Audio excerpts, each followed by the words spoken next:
everyone, and welcome. My name is Kyla Hannington, and I'm the Public Outreach and Engagement Division Manager with the Prince George's County Office of Human Rights, the county's civil and human rights education and enforcement agency. We are coming to the end of our 50th anniversary year, having been stood up on July 1st, 1972. And over the last year, as we've looked at our community programming, we've worked to highlight the work and the legacy of Teresa Douglas Banks, who advocated tirelessly for the formation of our agency all those years ago, and who was even named as an honorary council member in CB 01-1972, the bill that founded our agency. Teresa Douglas Banks was a teacher, an administrator. She fought for wage parity between Black and white educators. She ran for school board. She served on the first town council from Glenarden. She volunteered from teaching Sunday school to helping found Chapel Oaks Fire Department, and she fought tirelessly for social justice. We take her commitment to civic engagement seriously and use her as a model for our own work in our lives and with the Office of Human Rights. So tonight, we are thrilled to be partnering once again with the Prince George's County Memorial Library System, as well as the Equal Employment Opportunity Commission, as we are celebrating AAPI Heritage Month. And tonight, we are specifically celebrating Asian American women in business. This was an amazing event to put together. There are a lot of Asian American women leading the way in business, from Maryland's own Secretary of Labor, Portia Wu, to Indri Nui, former CEO of PepsiCo. Tonight, we are very excited to have with us three special guests, and I'm going to introduce you to all of them now, and then my co-host for this evening, the Executive Director of the Office of Human Rights, Renee Battlebrooks, and I will get right into talking to them. I want to preface and say that I have known two of our guests for a very long time, 30-something years, and so I'm really delighted to be able to bring some old friends together. So first, we have Emily Fong Mitchell, who is the President and General Manager of Ball Aluminum Cups. She previously held several leadership positions for Colgate-Palmolive, including General Manager, Personal Care North America, Director, Philippines, Director, Hair Care Mexico, and more. In 2021, she was an awardee for Outstanding 50 Asian Americans in Business. She has served as board director for Rescuing Leftover Cuisine, is a member of Chief, a network of senior women leaders, and is a member of 108 Asian marketers and more. Additionally, Ms. Mitchell mentors early and mid-career BIPOC professionals, is an executive sponsor of the Ball Asian Network, and a community group leader for API Chiefs. She holds a BA in Asian Studies from Harvard University, a master's certificate in international economics from Johns Hopkins SAIS, and an MBA in marketing from the Wharton School, University of Pennsylvania. Hi, Emily. Jennifer Li Dotson is a commissioner for the U.S. Commission on Civil Rights, as well as the Committee on the Status of Women and the Commission on Refugee and Immigrant Affairs. Ms. Dotson has worked at the National Bureau of Asian Research, U.S. China Business Council, the American Chamber of Commerce in Hong Kong, and the U.S. Embassy in London. Her professional experience also includes serving with the National Kidney Foundation, American Red Cross, Muscular Dystrophy Association, and Mothers Against Drunk Driving. She holds a BSc from Georgetown University, an MSc from the London School of Economics, and speaks 2 dialects of Chinese. As an immigrant and first-generation college graduate, she strives to leverage her lived experiences to amplify positive change in underrepresented communities by convening free virtual monthly BIPOC Affinity Groups and quarterly API Affinity Groups that aim for people of color to have conversations, lift voices, and share personal stories so that we don't have to struggle alone in our work. It's great to have you, Jennifer. And lastly, we have Unmi Shim, who we've just had recently. So those of you who joined us a few weeks ago probably recognize Unmi. She is the president of Adventist Healthcare Fort Washington Medical Center. Previously worked as the SVP Chief Strategy Officer of Adventist Healthcare and COO of Adventist Healthcare Shady Grove Medical Center, and as VP of Clinical Services, CNO, and then COO of Adventist Health Florida Hospital Palm Coast. She has over 35 years of clinical, operational, and leadership experience with a track record of accomplishments in the areas of clinical innovation, strategic planning, business development, operational management, physician network building, and transforming an organization. Mrs. Shim received her BSN in Seoul, Korea, formerly known as Korean Adventist University, and an MSN, Nursing Informatics, from Columbia University School of Nursing in New York. And she is also a 2016 Baldrige Executive Fellow. So it is a pleasure to welcome three incredibly esteemed people with us today. Thank you so much for being with us. Thank you. I thank you for absolutely. I echo what Kyla said, and I can't wait to dive in because there's so much here that I think we can learn from. So we are here to celebrate your accomplishments because indeed, just the shortened version of all of your CVs is impressive. And so there's one thing that we all share on screen today, and that is that we're women. And women, I want to unpack a little bit about women in business and sort of that journey, because it is, dare I say, maybe male-dominated, or maybe not completely. I mean, I can say that my undergrad is in business, but unlike my male business counterparts who did not start sort of typing as a secretary, that's how I started before law school, right? And I thought about those inequities. Of course, it's been a little while ago, but even so, I think there are some things. So we're going to sort of I'm not going to call on, but I'd love to hear from each of you. What, if anything, do you think being a female impacted your journey, both positive and perhaps barriers or challenges? So whoever wants to go first. I can go first, probably.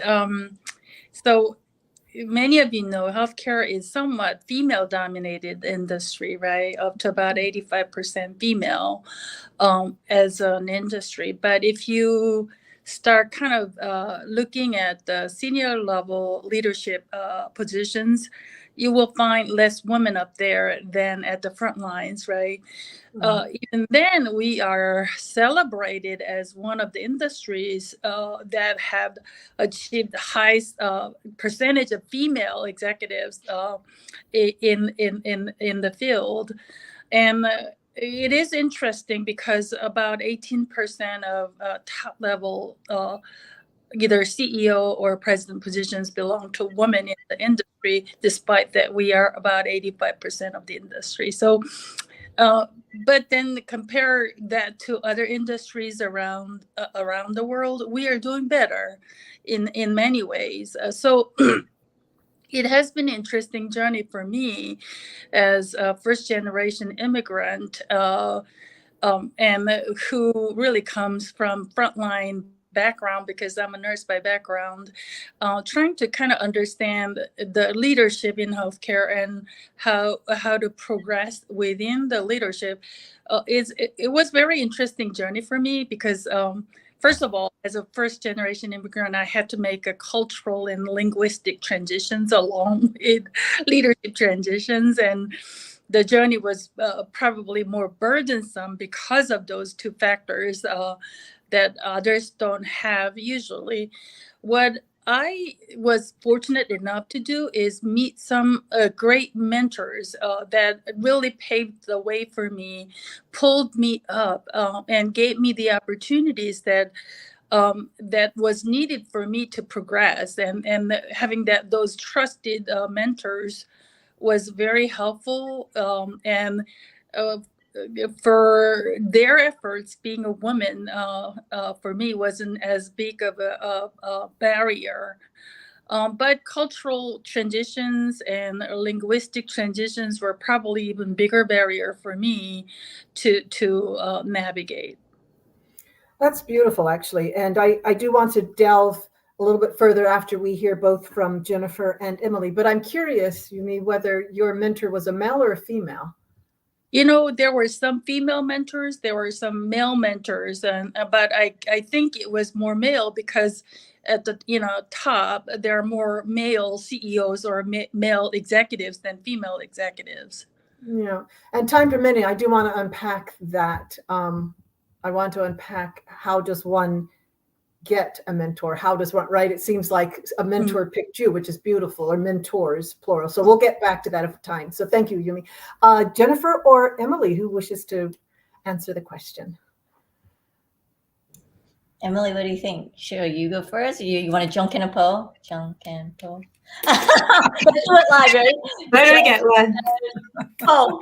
Oh, wait. I know. Okay, wait, one more time. Sorry. Okay, wait. Okay, we're not very good at that. I'll just jump in. Sorry about that.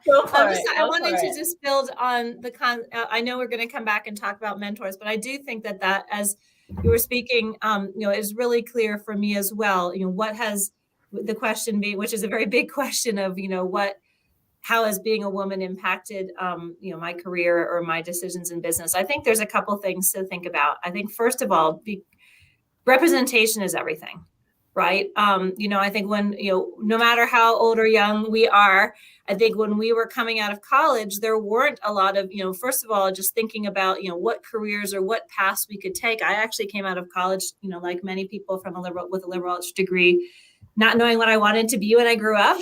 And, thus going to what I thought I could, what I saw around me, which was, doctor, teacher, lawyer, academic, right? And so I think the first thing that we really need to think about, whether you're a woman or a man, is, making sure that our young people coming out of university or coming out of school have more visibility of what kind of careers there are out there, especially, in business, especially because business is so varied these days. So, so I guess, but where I wanted to go with that, though, is just in the same place. The key thing I think has been impacted me as a woman in business was that, for the most part, just like everyone else, the senior people were, for the most part, older white men.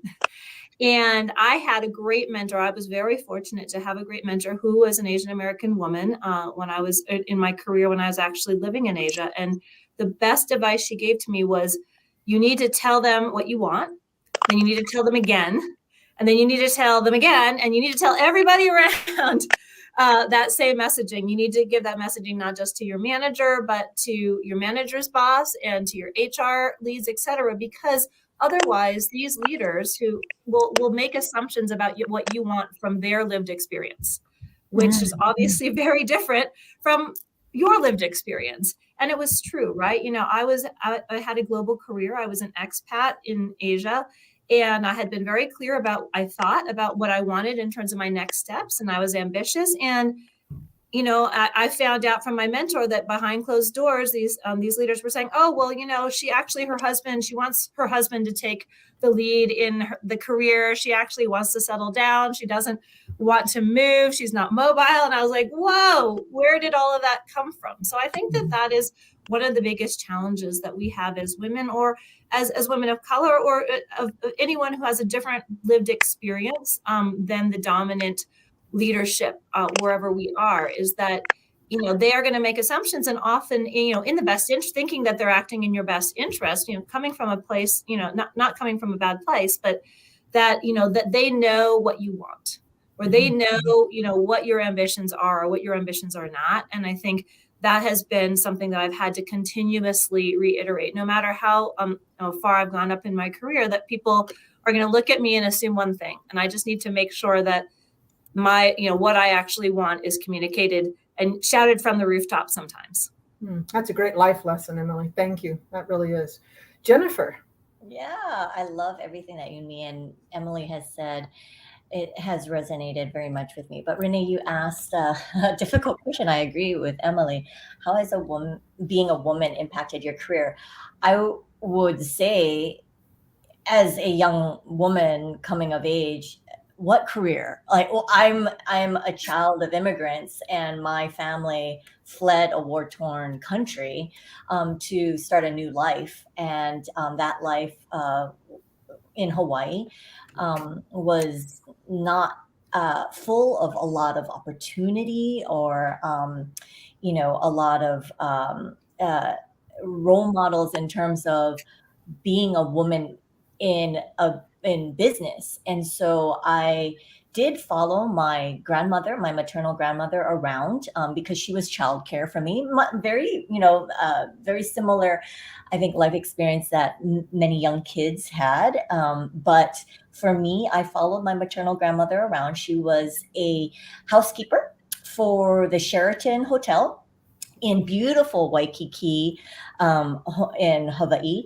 And she would push around her housekeeper cart from room to room, and her supervisors were all males, and I tagged along and I observed everything. And to me, that was business, right? I mean, that was business. It was high-powered men in their very fancy looking clothing. And I followed my grandmother, who, I knew she was just a housekeeper, but what other options did I have? So I think for me, fortunately, a lot of what I then saw growing up, either through education and schooling, is quite nice. I went to school with Emily and Kyla in Hawaii, and we went to a school that we had amazing role models as females.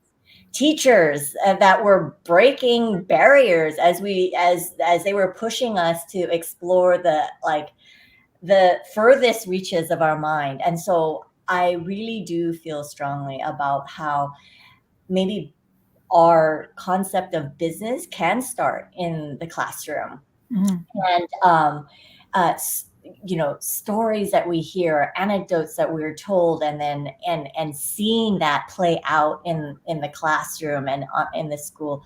So when I went to university, I was also very fortunate to go to school at Georgetown in Washington, D.C. And my professor was Madeleine Albright, also a woman who I felt was breaking barriers as she was going through very difficult challenges in the State Department. And so you consider that business? I say yes, that, that is business. The federal government, as we were being trained in foreign service and to represent the United States government in our allied countries abroad. My professor, Professor Albright, then became Secretary of State, and she was an amazing mentor. So I think, fortunately, a lot of what I learned about being a woman in a career, being a woman in business, played out in the classroom. So I thank every single one of those teachers for paving that way for me. And me and Emily talk about mentors, and my first mentors were my teachers, were my professors. And so that's where I feel like a lot of this starts for us in the classroom. And so I'm just eager to kind of see how this plays out for my daughter now that I'm a mom, and see how, as a teenager in middle school, my daughter is now seeing what it is like to be a female, a Asian female, a mixed Asian female in the Girl Scout cookies that she sells, in the volunteering that she does, in the babysitting jobs that she takes on. And so it's really interesting now how, as a mom, I'm watching that with a very careful eye. Thank you, Jennifer. That I love the way that you're expanding our view of what business is, right? And I also love how you have affirmed who I think are one of the most important in all of our lives, and those are teachers, because not just the learning that you have from the book, but look how it affected how you have talked, both of you have talked about. And I saw Umi shaking her head. Yes, like teachers, just that their very presence can act as a role model. So I have other questions, but Kyla, I know you've got questions. Well, I will just say, I put it in the chat, but we've done a lot of these, so I'm just going to say it out loud. Viewers can hear. I have a little audio feedback from you, Emily, so I muted you. I can unmute you, but just give me a sign. If I don't unmute you fast enough, wave or something, and I can pull you back up. One of the things that I did want to talk about, and actually I did want to start with you, Emily, so I'm going to unmute you in just a second, is, and I think, the other thing I will say for viewers, I do know that Umi is in a hotel, so we're having a little, sometimes a little connection problem there, but I promise everyone's going to come back. Is we talk about business, and one of the kind of foundational questions that I have as somebody who, got a sort of later in life degree in history, which was really great, by the way, but I don't necessarily know when we talk about in business, what does that mean in kind of a deep way? Because you all have had 3 very different paths. So Emily, I'm going to unmute you, and I'm hoping you can maybe start us off. Like, what does that even mean to you? Wow, you guys really don't start small, do you? Wow. So what does in business mean? Well, I think it has to do, again, in business, it doesn't necessarily mean for profit, right? Because again, and especially, what Jen's been working on is for the most part, been in the not-for-profit sector. But I think it's really about how do we leverage the resource that's either available internally or externally to make something better. I think that's what business is, right? I just made that up. But and again, it's about how do we, and what I think business is, and it's not necessarily unique to business, right? As Jen said, government is business, right? It's about, being a leader in business is about how do you motivate and align all the people against a North Star and get them marching in one direction, right? And then, ooh, look at that. It's coming up on the screen. And how do you, but not just a North Star, then you've got to say, okay, this is our goal, but then what are our strategies to get there? And then what are the tactics or the executional elements that we're going to need to get there? And when you're able to do all of those things, you're able to leverage resource to create something better. And I think that's really what it's about. Now, again, that it's a broad definition. And as I started, as I said, maybe academia also fits in there. Our teachers were doing that. We were the resources, right? Going back to, the important things that Jen said about the amazing people who started our journeys. But I do think that that's really what business means to me. That's really interesting, because I think that there's a lot of symmetry. Correct me if I'm wrong. There's a lot of symmetry that which is with leadership. That the idea, leadership is about that. I would think the same thing. It's about trying to have the best outcomes with what is available to you. Really. Okay, that's great. I could just talk about this all day. I'm very curious. So Jennifer, what about you? What do you think? Is there a way? And again, and you can even, if you want to expand on like how you talked about, maybe how your journey took you into that world. If you want to talk about that, as well as you think about what business is, I'd like to hear about it. Yeah, again, I think back to how I connected the dots between everything that has happened career-wise for me. And I started off not even knowing what that word meant. What is career? Because, right, I mean, it was a matter of survival for the most part in my family, putting food on the table and getting odds and ends jobs that could secure resources, just like Emily said. Now, my mom did actually enter the workforce in healthcare. So Umi, a lot of what I then saw through her experience really made an impact on me, because it was a St. Francis Hospital. So very much healthcare, but also nuns walked around the campus regularly as part of their business model. So everything that I learned, business is not very clear cut. There's so much intersection between, what I see in government and in healthcare and in hospitality and in our faith-based communities. It's so interesting. So I originally started off my first career as a trained federal negotiator. And because I was so moved by the events happening to us during the 9/11 attacks, I actually started volunteering for the American Red Cross and fell into the nonprofit sector sort of as a second career, as a nonprofit fundraiser. Because what did Emily say? It's about mobilizing resources, and our most underutilized resources occur in the nonprofit sector, unfortunately, and continues to be the case these days. And so I really wanted to make a difference in how to change the narrative about our nonprofit sector, our organizations, our community organizations, and not having enough funding, finances to help the people, help more families, help children in so many different areas, just was is passion of mine. And so in the nonprofit sector, there are quite a bit of women. Males find themselves actually outnumbered in the nonprofit sector. And so I really found a lot of my mentors, my sponsors. It was the first time I had ever experienced what is a sponsor. It's different from a coach. It's different from a teacher. It's different from a professor. I found a sponsor. I'm going to interrupt. What is a sponsor? I need you to tell me what that is.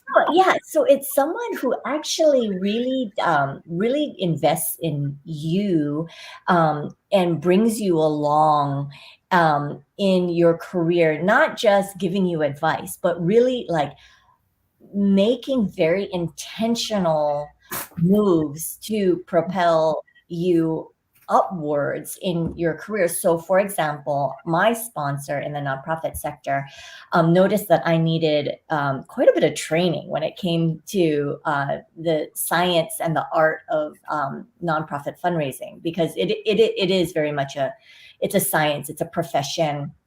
And I didn't know where to look. I also didn't have a lot of money to take courses or to enroll in training.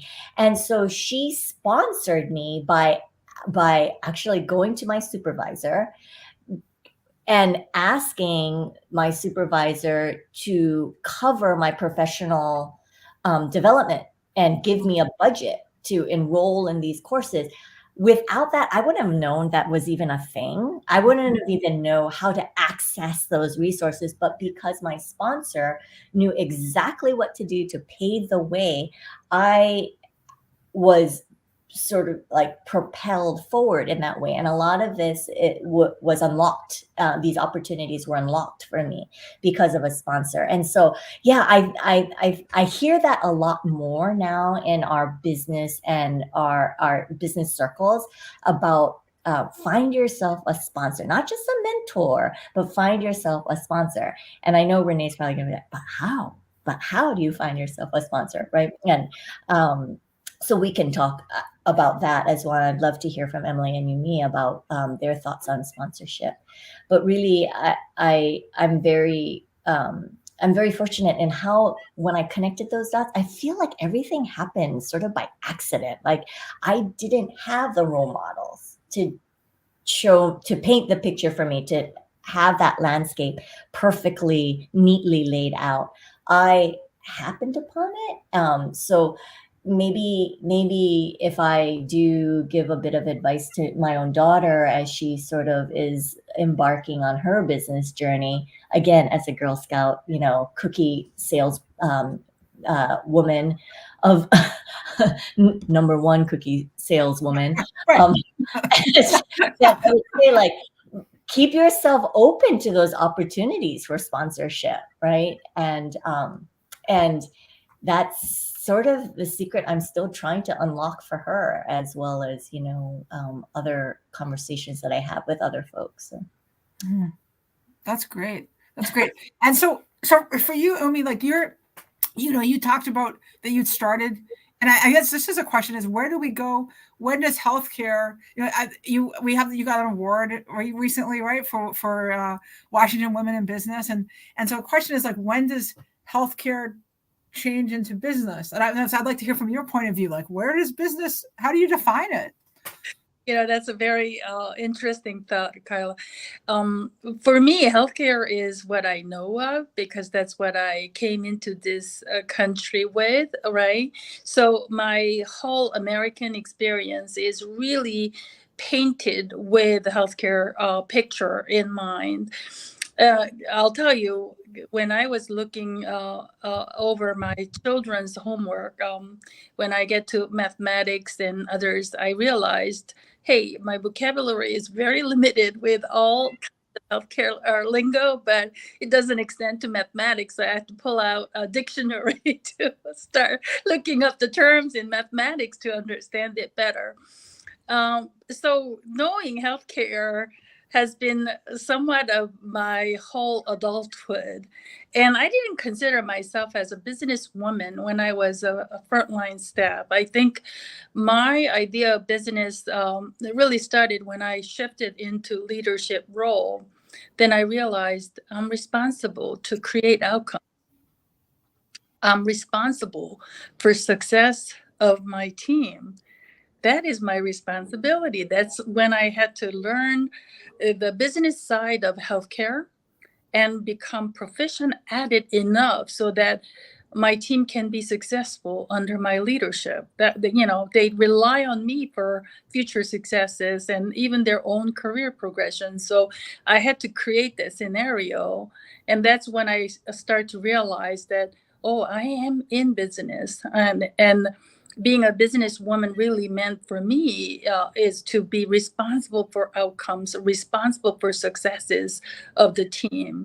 That's what it really meant for me. So, yeah, I would love to say, hey, I knew everything about business from the get-go. No, not really. I had to get to a leadership role and then learn the business side of healthcare to create success for my team. That was my journey to business world. Mm-hmm, mm-hmm. Thank you. Renee, I could just keep talking. Do you want to jump in with a question? I'll jump in. Yeah, it's sort of related, kind of what we have talked around, but I think it would be helpful for those listening to hear a little bit more. And the reason I say this is, so we've talked about role models and really not having any idea of what the it is, like what are the possibilities. I know that for me, when I was finishing college, when I went to college, this is what I knew. I didn't know what I wanted to be, but I knew I was getting out in 4 years. So hence the business degree, because I had eliminated everything that I didn't want. Teacher, all these things, right? And without getting to it, my parents said I could go anywhere, but there were certain types of universities that I had to go to. So, and Umi knows exactly what I'm referring to. So it eliminated some career choices. But I knew this. I knew I was going to graduate at 20. I knew that whatever it was, I was going to wear a suit. This is how crazy. I was going to wear a suit and carry a briefcase. I had no idea what I was going to do, right? And so I want to ask each of you, your 20-year-old self, what did you envision that you were going to do, and how close or how far is it from where you are now? Because I think it's super helpful for anybody. I put so much pressure on myself. I didn't know I remember the academic dean called me in because I hadn't declared a major yet. And I was just starting my junior year. I was just taking classes I knew I would need. And I'm like, he asked me, I'm not a crier. He said, Renee, you have to declare, what do you want? I went, and I broke down. I was mortified because I don't cry in front of people. And I'm like, I don't know what I want to be. And I said, and everybody else looks like they know. He goes, Renee, I'll never forget what he said. It meant so much. He goes, Renee, they are all pretending. You at least are being genuine, like you don't know. And it's okay not to know. That was helpful. So for anybody listening who is putting that pressure on themselves, like, I don't know what I want, not understanding, this is just the first degree. This is just something. This is saying, I'm trainable. Here, give me a job, right? That's what the college degree means. So talk to us about your 20-year-old self and what you envisioned and where you are now, because I think it will be so helpful to others. So I'm going to start in reverse. So Umi. Renee, that's fair. It's going to take me a long time to unpack my life story, but I grew up in very rural Korea, South Korea, at a village that was so far away from the culture and civilization. I didn't see electricity until I was in 5th grade, and TV was first introduced to the village. We didn't know one in my middle school. And so you talk about, remote and rural area of the world. That's where I was born. But to make the matters worse, I was born into a family that was really bound by tradition. My father is the 24th firstborn son of the family. So we lived in the same village for over 500 years and account for everybody in the village. Everybody's carried the same last name. That's mine, and my maiden name. And we kind of had very primitive lifestyle when I was a child. So the expectation of us girls, especially, was pretty simple. As soon as you can read, write, and count, you're going to go and work at a factory to earn money so that we can send our sons to colleges, universities, right? That's the way it just went. And the majority of my elementary school, middle school friends fell into that kind of trap. And that was the end of their ambition. But I had a mother.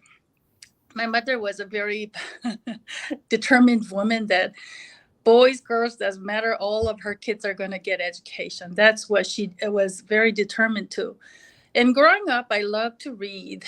And so my goal in life was to study either language, literature, or philosophy, history. Those are the forte of mine. So I said, I'm going to study one of those things and be a Nobel Prize winner in literature. That was my life's goal when I was growing up. So I thought that's what I was going to be until the last year of my high school, and last month of my high school, when my mother said, you are going to go study nursing just like your sister. And I'm like, why?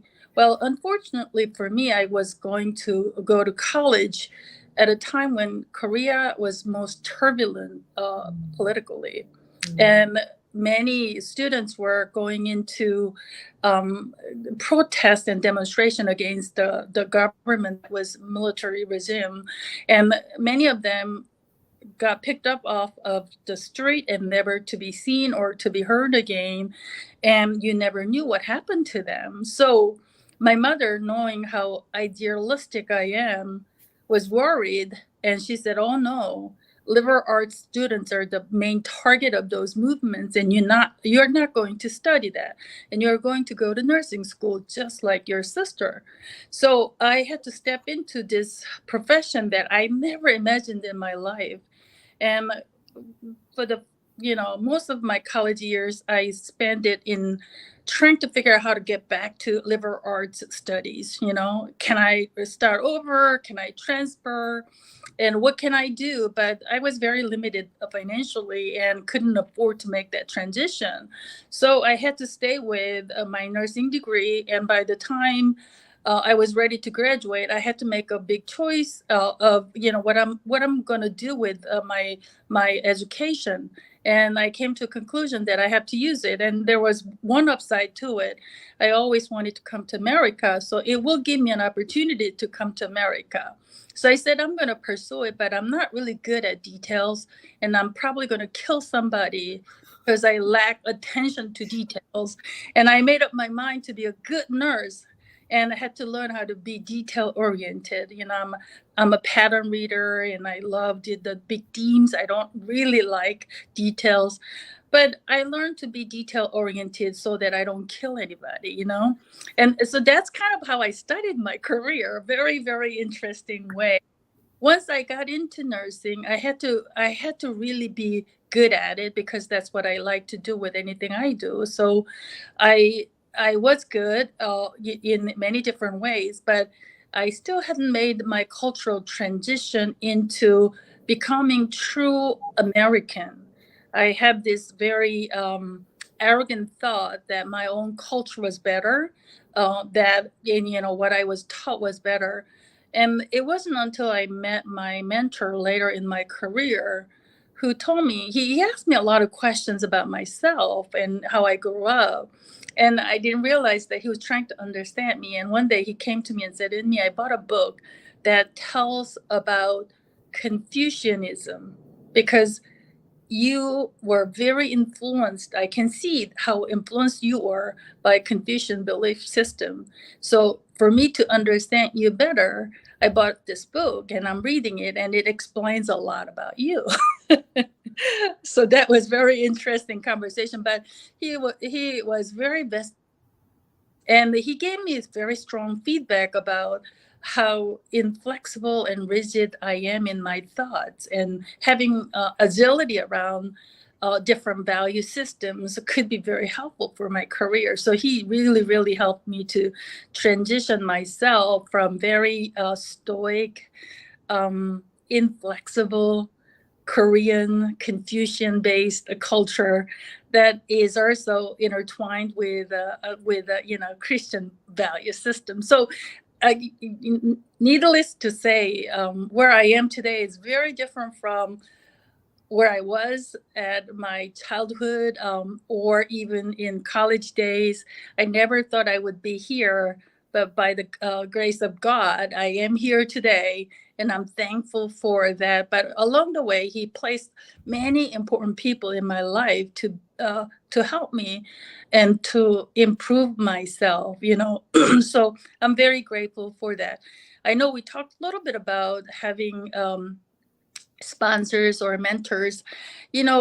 Oftentimes we wait for somebody to reach out to me. This was my realization back in 2013 when my boss, who bought that Confucian book, told me that when you're not ready to take on the hospital CEO or president role yet, it has nothing to do with your competence, but your approach to life.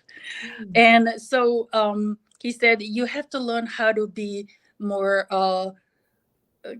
agile with the different value systems, and you have to really be able to work together with other people, because I grew up in a system that you worked hard and your outcomes show for it, then you progress in life. That's how I managed everything.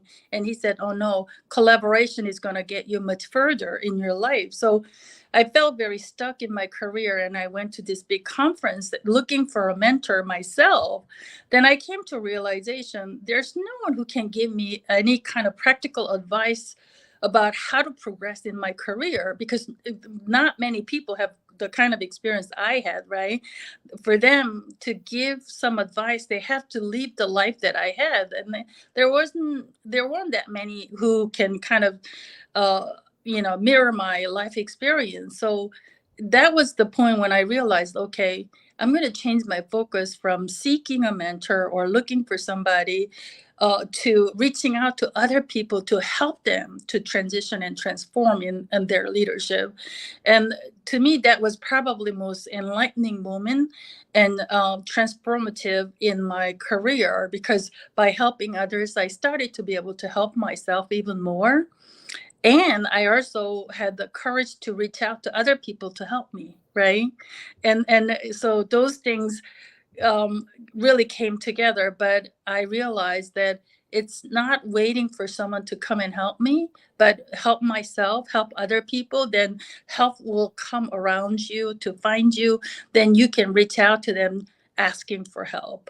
That's lovely. Thank you. That's really, I think, so helpful, that whole story. Jennifer, your 20-year-old self, and what you thought and has it. Okay. My 20-year-old self was a big rascal. I'll just be honest.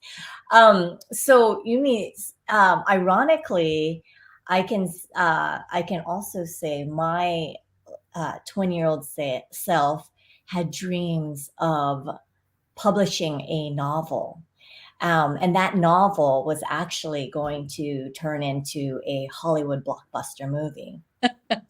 And so we share something in common. I have not given up on this dream just yet.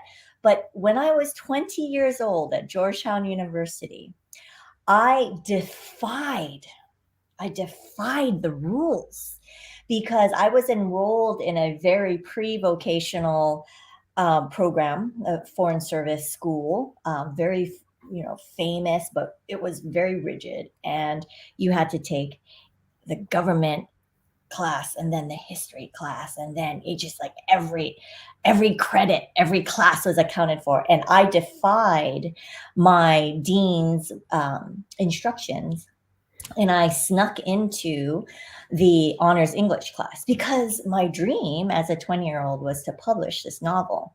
And I had heard that the English honors class was going to do exactly that. So in this small group of English honors, I had the very good fortune of sitting next to the most handsome, dashing young man named Bradley Cooper. And I fell in love. I was going to be an English major from then on, right? Well, that dream lasted all of 6 weeks before my dean found out, kicked me out of English honors, and broke up my future marriage with the gorgeous Bradley Cooper. So I could have been Mrs. Cooper at this point in time. But no, that was not to be. Instead, I continued on with my, my studies, and found myself in Professor Albright's class, and of course, studied hard for the Foreign Service exam to represent the United States government. Well, that could not be further from the truth. Now, fast forward many years, and not one career change, 2 career changes, 3 career changes. I have now just started my 3rd career change.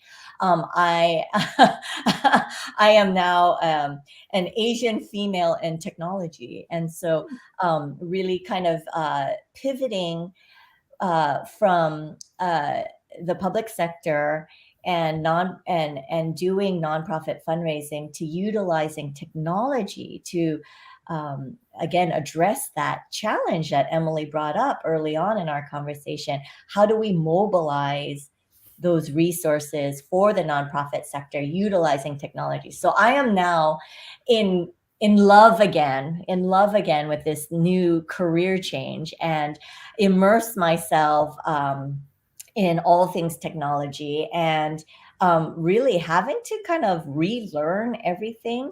I did not start off as a coder.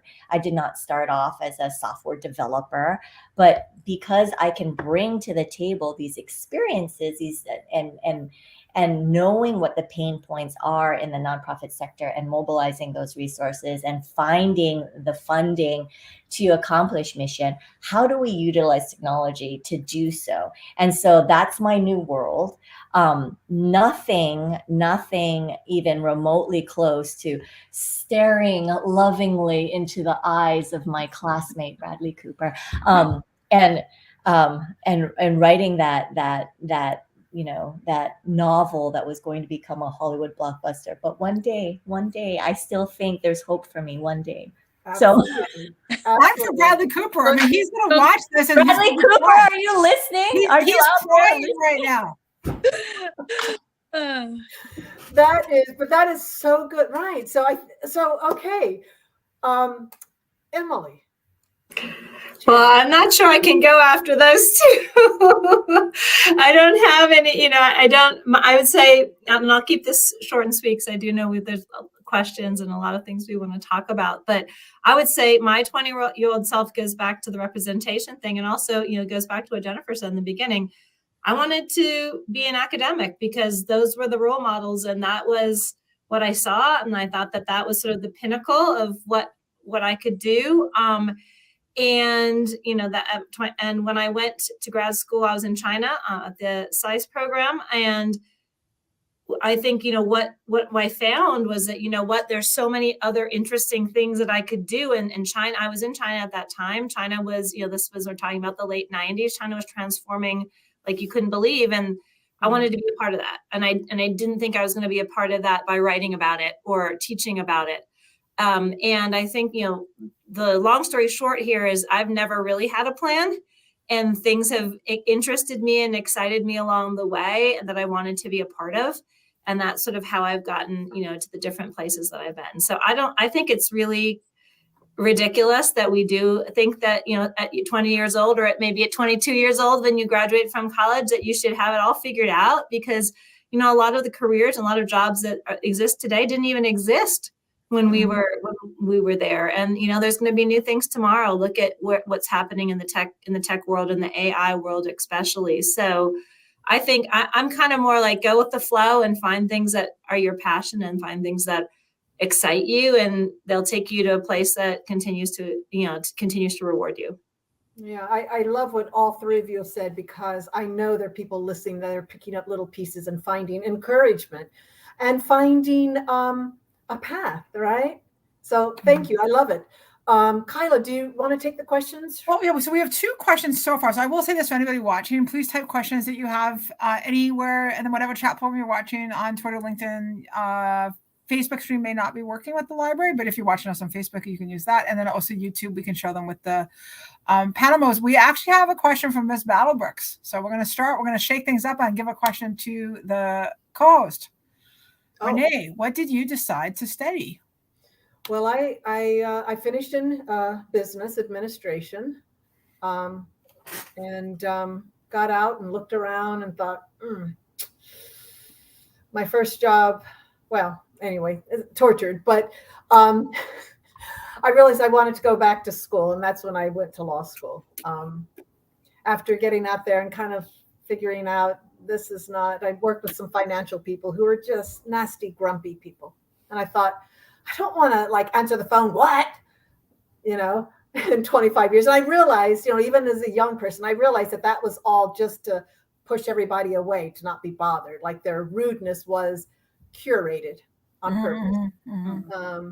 But I was working at I won't say the name, but it's a very big Fortune 500 company. It's like, no. So, okay, Ms. Vivian, I hope that answers your question.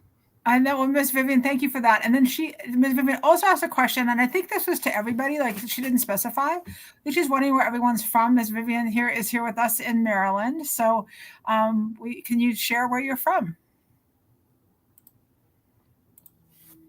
However you'd like to answer that question. We were talking before how many time zones we have represented tonight. So whatever you'd like to talk about. It's interesting because in Hawaii, we ask this all the time. Right. Where are you from? Where are you from? And then the second question, where are you grad? Where are you grad from? Right. Everybody is very relational. I am still that way. So I love the fact that Miss Vivian asked that question, where are you from? So I still say I'm from Hawaii, even though now I live in Washington State. People, I will introduce myself. I'm from Hawaii. And so I also quite like the reaction that usually gets from people like, oh, you're from Hawaii, right? And so it's a nice conversation starter. And because I'm so eager, I'm such a relational person, I'm so eager to be finding those connections. Hawaii usually that usually elicits, I've been to Hawaii once, right? Or, oh, I've always wanted to go to Hawaii, or my sister lives in Hawaii. So I love that question, and I ask it all the time, and I will still answer, I'm from Hawaii, just like Emily and just like Kyla. So that's great. I still have a Hawaii driver's license after how many years of not living in Hawaii? So my answer to Miss Vivian is also from Hawaii. I am currently sitting in Colorado, and I've lived in many different countries and cities in my life, but I'm from Hawaii. My family's all in Hawaii, and I've got that rainbow on my license plate. I mean, I'm not on my license, on my driver's license. Do you just have to fly back every year and just renew? Yeah. It's 10 years. It's over 5 years. Oh, okay. Right. What am I saying? Right. And it's on my birthday's at Christmas. So usually I can do it when I'm home at Christmas. So very convenient. Great. Thank you. Umi? I am from South Korea originally, but I lived in many different places, including New York, Atlanta, Arizona, Florida, and now I am in Maryland, Prince George's County. Very proud to be Prince George's. Prince George's. Yeah. Yeah, that's where I live, but I am currently dialing in from California. Yeah, so I love it. Yeah.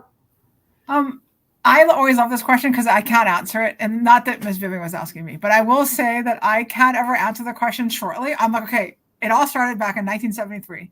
And then I just have to take you through like 15 different stops, you know? So it's great. So we are almost out of time, but I did have a question hanging out that's actually specifically to Jennifer, which is I wanted you to tell us about your work on the U.S. Commission on Civil Rights. We are the Office of Human Rights here in Prince George's County. So this intersection there, can you tell us what that is and how you got into that? Yeah, that is a very interesting journey. I had no idea that there was an opportunity to actually serve as a commissioner for the U.S. Commission for Civil Rights until I was nominated by my neighbor, who also happened to be the elected representative of our district. So Representative Barbara Maramoto in Hawaii, in Honolulu.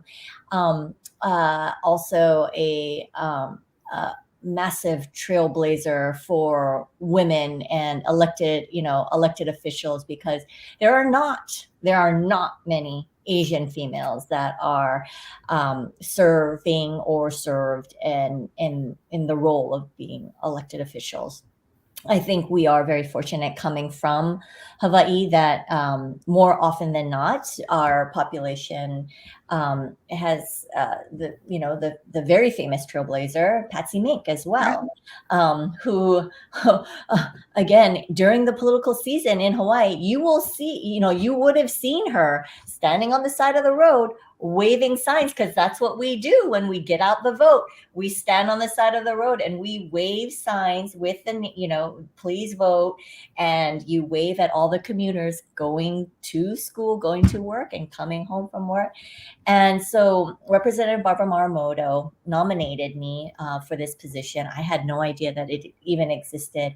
And I have found a great deal of joy in serving with my fellow commissioners, because the issues that we tackle are the ones that no one else wants to ever discuss or handle.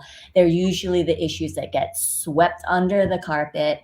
Nobody wants to touch. None of the attorneys want to handle these cases. Nobody wants to touch them because they're politically not popular. So I found a great deal of joy giving voice to that. I think it's hard work. Also, because when you're trying to move the needle on these big issues, it just feels very slow, and you have to keep yourself and your fellow commissioners motivated through constant communication. And sometimes you meet and you're just like, oh, this is a topic that's never going to get legs. And it starts with choosing amongst a very diverse group of commissioners, choosing a focus area, and from that focus area getting agreement, and then working together as a body of commissioners to get research, publish a report, and solicit feedback from the community. It's a very long, arduous process. And so I've served for many years as commissioner. It is joyful, but a lot of times just a slog, hard work. And so I think one of the things that I would love to do, since you've brought it up, maybe having more bridge or connections between the commissioners in Prince George's County, in your area, and with my group, would be a nice way to just kind of, keep each other going. Because right now, sometimes I'm just like, beating my head against a brick wall. And it's just like, we've got to get this, off and running. And it's just slow work. But that's what I do. This is my 3.5 years being virtual all the time, and I'm still muted when I try to respond. So I'm so sorry.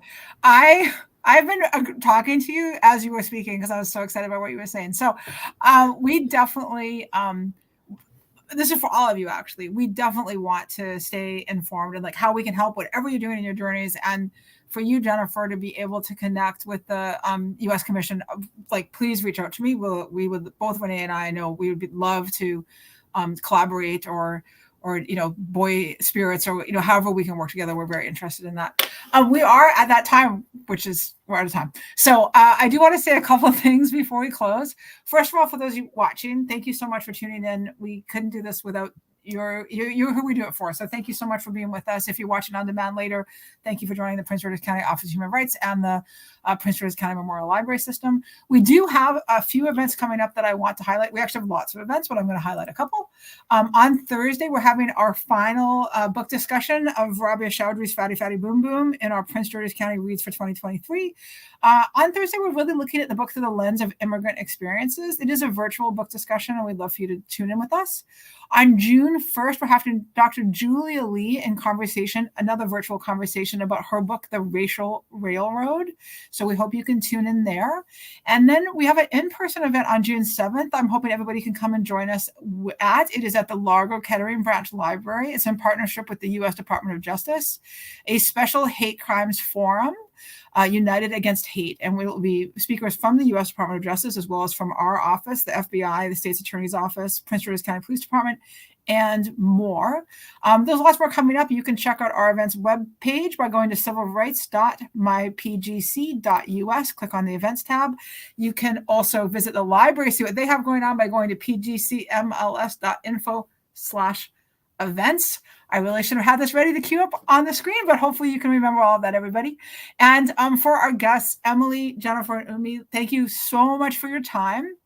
I think you'll be hearing from us again to bring you back because an hour was not long enough.